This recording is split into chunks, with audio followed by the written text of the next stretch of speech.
Hey, I'm Alex Radcliffe from Board Game Co, and today I'm reviewing Honor's End from IB Studios.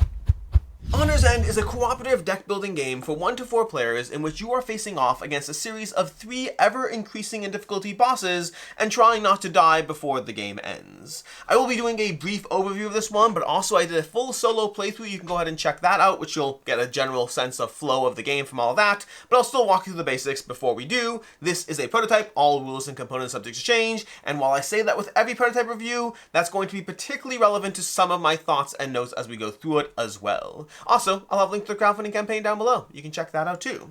But with that said, I'm going to give you the basics of what you're doing, play through a turn, and then dive into my thoughts and opinions. The basics is it's a cooperative deck building game. You're going to start with a basic deck of 9 cards, and you're like, 9 cards aren't all deck building games 10 cards? First of all, no, but most are. Also, you start with a basic deck of 9 cards before adding 3 cards to that deck, so now it's 12. It's still not 10. It's still not 10. You'll be adding a wound card, a hero card, and an advanced action card at random to your starting deck so that you have mostly the same deck, but past that, a small degree of differentiation before you even begin the game. From there, you're doing standard deck building things. You are trying to improve your deck as you go, primarily through heroes, which go into your deck, and advanced action cards, which go into your deck. There are also other things you can add. There's going to be, they're not called potions, they're called consumables. They're going to be consumables over here, despite the potion icon on the back. They should change that or call it potions, but we have consumables and we have equipment that are extra things that will be added to you that are not going into your deck. You start off with those as well. And then we have wounds, which are not great. You don't like wounds, try to get rid of wounds as much as possible. That's going to be the deck management part of things. Outside of that, it's a standard deck building game. You have your cards, you play your cards, you add cards to your deck, you cycle, you do all the stuff you do in a standard deck builder. What is it you're trying to do? Well, you're trying to take out 3 increasing levels of progression of enemies. So we have our level 1 enemy, we have level 2, and then we have a level 3 behind it. They're all going to get increasing amounts of health and abilities that are going to try to take you for a ride while they try to slowly make you die. They want to make you die. Well, specifically, there's no real death in this game. Rather, it's called Honor's End. You lose honor. Eventually, all the bad things all contribute to losing honor, and if the honor ever creeps down to 0, well, honor is now at an end, and try again. Try again next time. That's what you can do. Past that, let's go ahead and play out a basic turn so you can see the way the deck building cycle works. So I'm going to go ahead and take my hand of cards over here, and we're going to play them out, or I'm going to show you how we can play these cards, because you can simply play cards for the effects on them. I'll move this out of the way so we have a bit more space over here. You can play cards for the effects on them, but you actually need to chain your cards. In fact, while this hand works over here, I'm actually specifically going to find another card just to go ahead and show you some other options. In fact, let's show you another card. Okay, there we go. This should be enough over here to show you how the things can play out. So, before you begin playing out your cards, you are going through a sequence over here. You're going to start by advancing the enemy track. That's going to be this track over here, which can advance that as well. You distribute and roll dice. So depending on the player count, you're going to be rolling some of these dice. These are some of the things that you need to deal with in order to, well, not die. This over here is going to give me a wound and decreasing honor by 2 if I don't resolve those dice. We're going to put them into my danger area over here. And again, I'm not really worrying about player count right now. I'm just trying to show you the sequence of how it plays. Then you select any shared bonuses and use ally bonuses. So for example, over here, I have cards right now that I can play right now in order to give other players effects. I can give all players one of these dice, an inspiration die, which are very helpful. All players except myself. And then over here, I can give one player an extra play effect. So I'm going to go ahead and I'm going to play this to give a player an extra play effect, and that's going to allow them to play another card, which you'll see what it means shortly.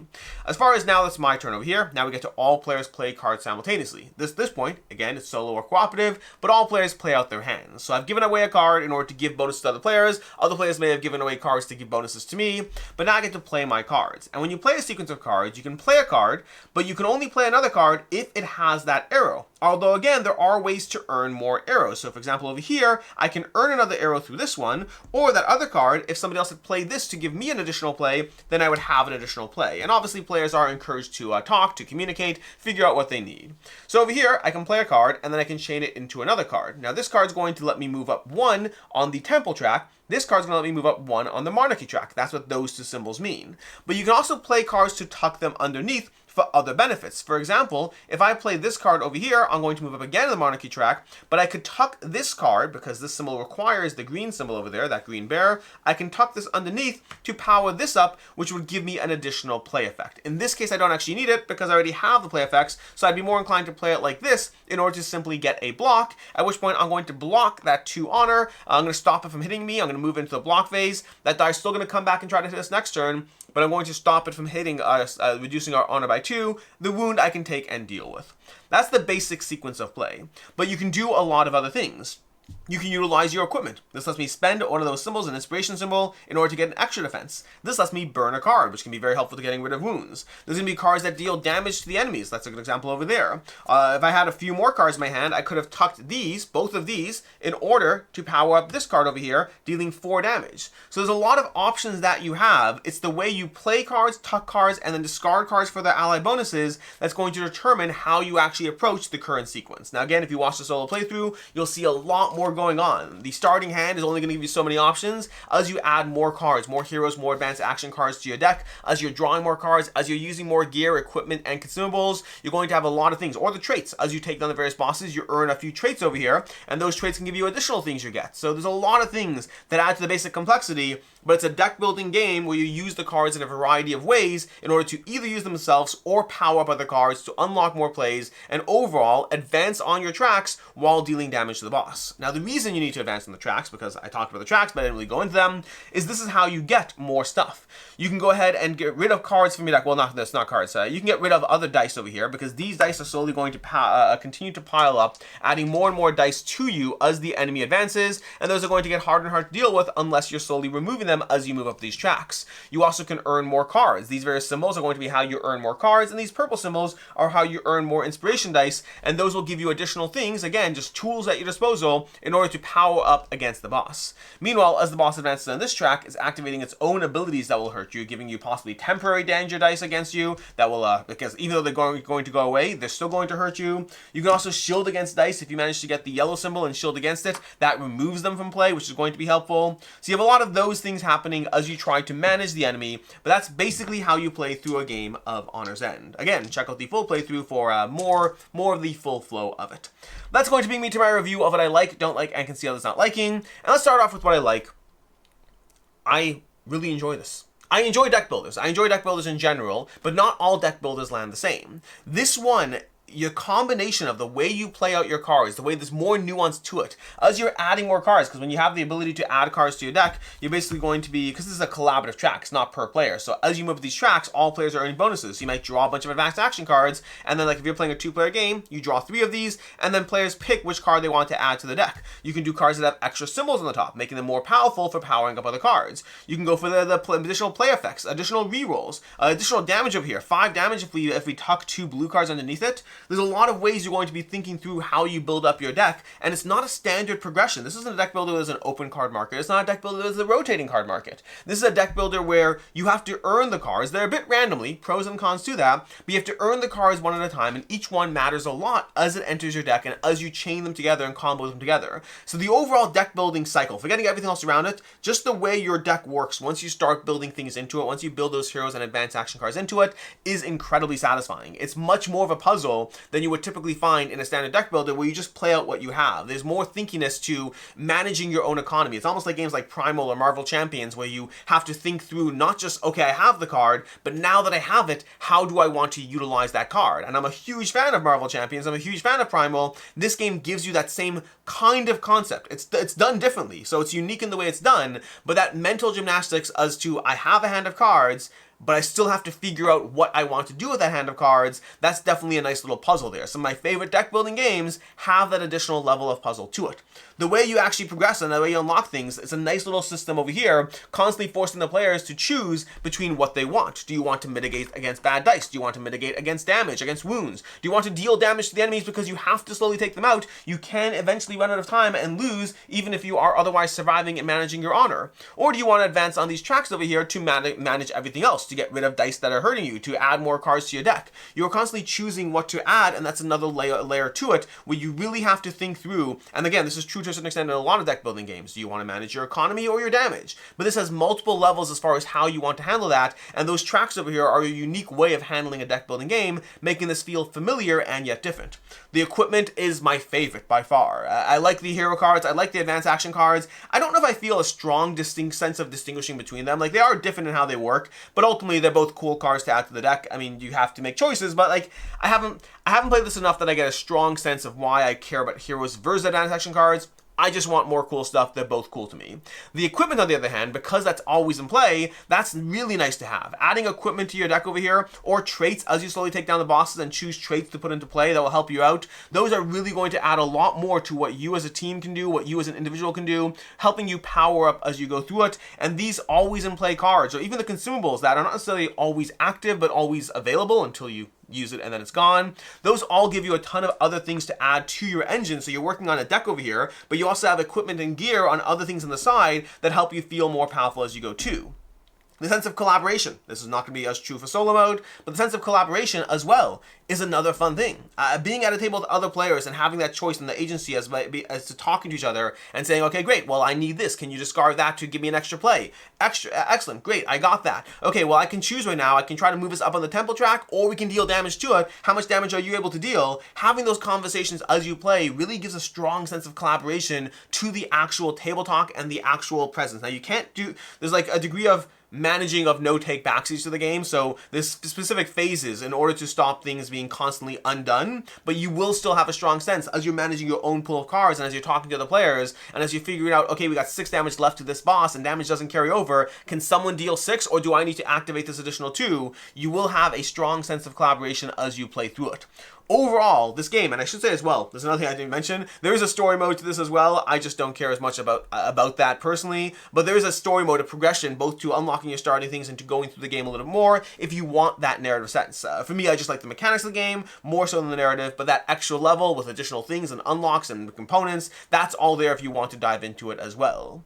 Overall, this is a fairly rules-light game. Like, the rules in this one are very easy to dive into. The biggest thing you have to, wrap your head around is the way you utilize the cards to power up other cards, which is somewhat unique. Everything else, especially if you're familiar with these kinds of games, this is one of Ivy Studios' more accessible games, I want to say, as far as the rules overhead of it. Diving into solo mode requires a minor adjustment. There's a Squire deck, there's some small rule changes, but overall it's very simple. So it's a very accessible game, plays in a reasonable playtime. It's challenging, and we'll talk more about that soon, but it's challenging overall. It doesn't feel like it's a walk in the park. It feels like you actually have to work your way and earn that victory, and it gives you lots of things to power up and a strong sense of collaboration. Overall, I'm really enjoying Honor's End.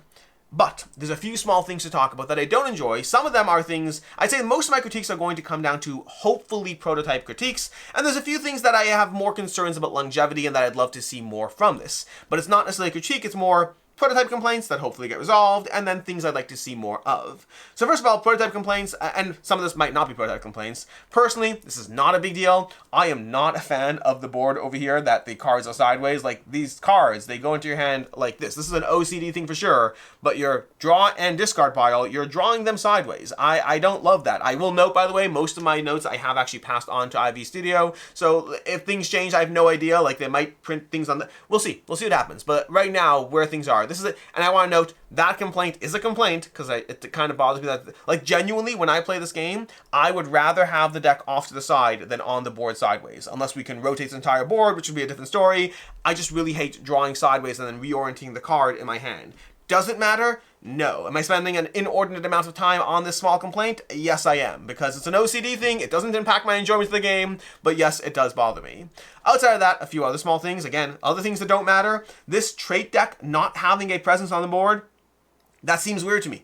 Like, I don't understand why that would be. This is like a board full of all the things you can add to your smorgasbord over here, and this isn't there. Like, there's even room for it. Just orient things, adjust it, whatever it is. I don't understand why the trait deck wouldn't be in play. Like, the Squire deck when you're playing solo, sure. Ideally, in best case, in the ideal world, this board would be double-sided and have a spot for the Squire deck on the other side, so that when you're playing a solo, all the cards are there. But at least I understand, for solo, something's different. But the traits are always in play. There should be a spot for it. Again, these are complaints that don't impact my enjoyment of the game, but they are things that bother me in an otherwise very good-looking, well-put-together game. Those are small things that bother me. So those are going to be the prototype things that are kind of prototype complaints. Everything else, and there are a few other things, like I know there's colors over here of dice and stuff. I know there's things that Ivy Studio is already aware of and addressing. So some of those other things, I know they're going to be fixed. They're just prototype issues.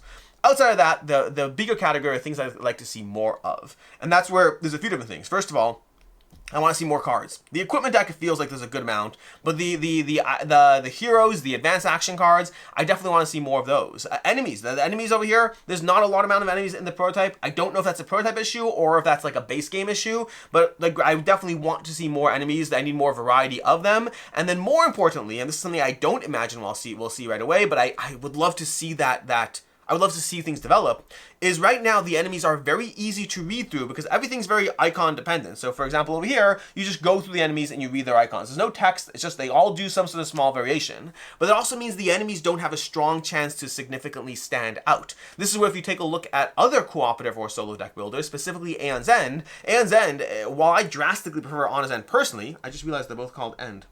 That's interesting.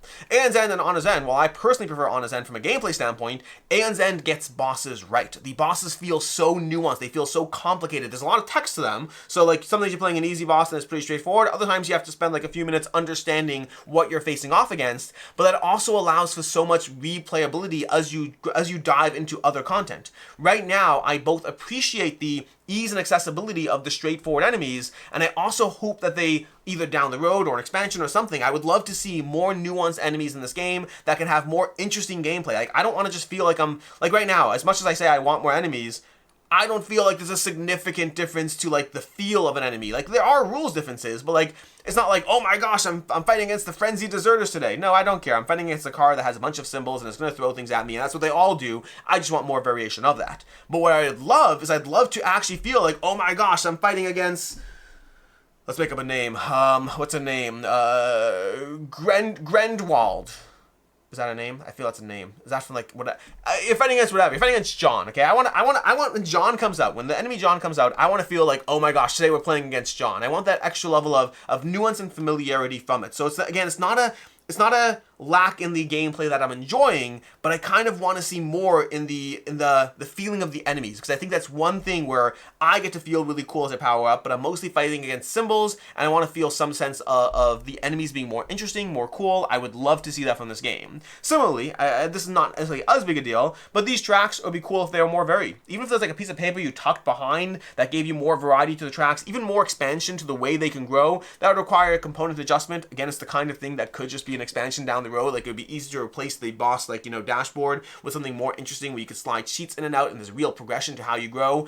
I think that gives a lot of room for it. So like there's things I want to see from this game, primarily in the variety of the experience I can have, both in the charts I climb and the enemies I face off against, and then of course more card variety because that's always cool. But those are all nice to have things that right now I'm still very much enjoying this game, but I think that those are things that will help the longevity just, well, last longer. That's what the word longevity means. But one more thing before we dive into some balance and prototype issues is going to be the starting configuration, because as much as it's fun to actually grow your character and branch it out as you go, starting off, you could have the ability to draft equipment, but the other cards, you all just take a random card. And whether we're sharing with the other players or having a pool, I would love to have the ability to distinguish from the get-go. Like, it doesn't seem like it's a big deal to give players that extra degree of agency of feeling like it's their deck the entire way through, as opposed to, hey, some random cards and now make it your deck. I like the idea of having that initial control, so it's something you can house rule easily, obviously, but I'd love to see that additional level as well.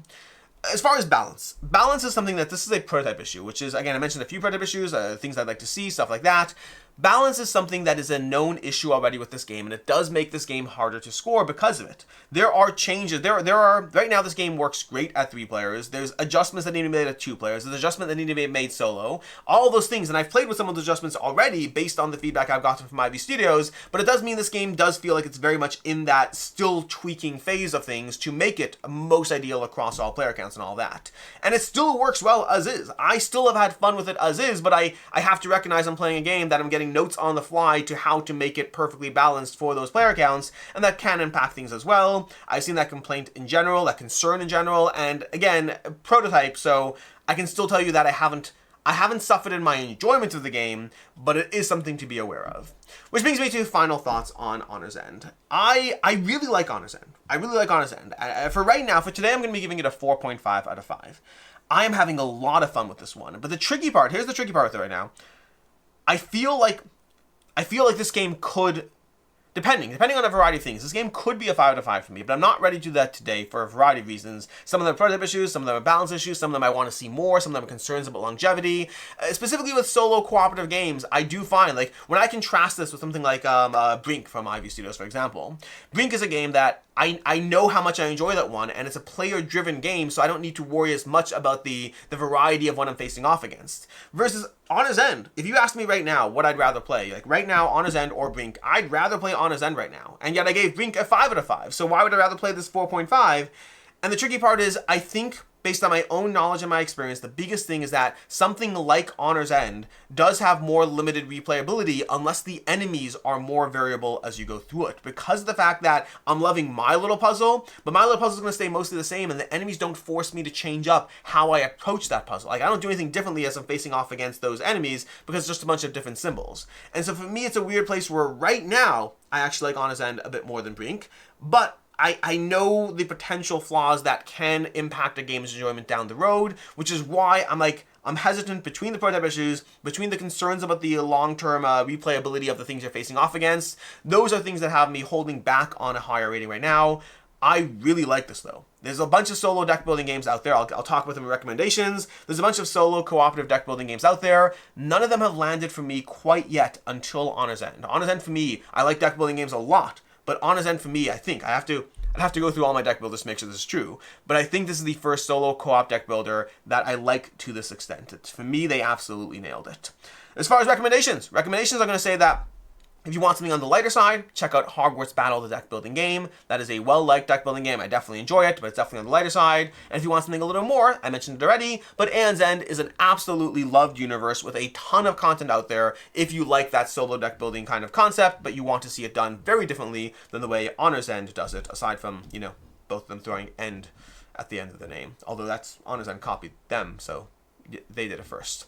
In any case, and until next time, I'm Alex Radcliffe from Board Game Co. I hope you found this review helpful, and as always, I hope you have a good one.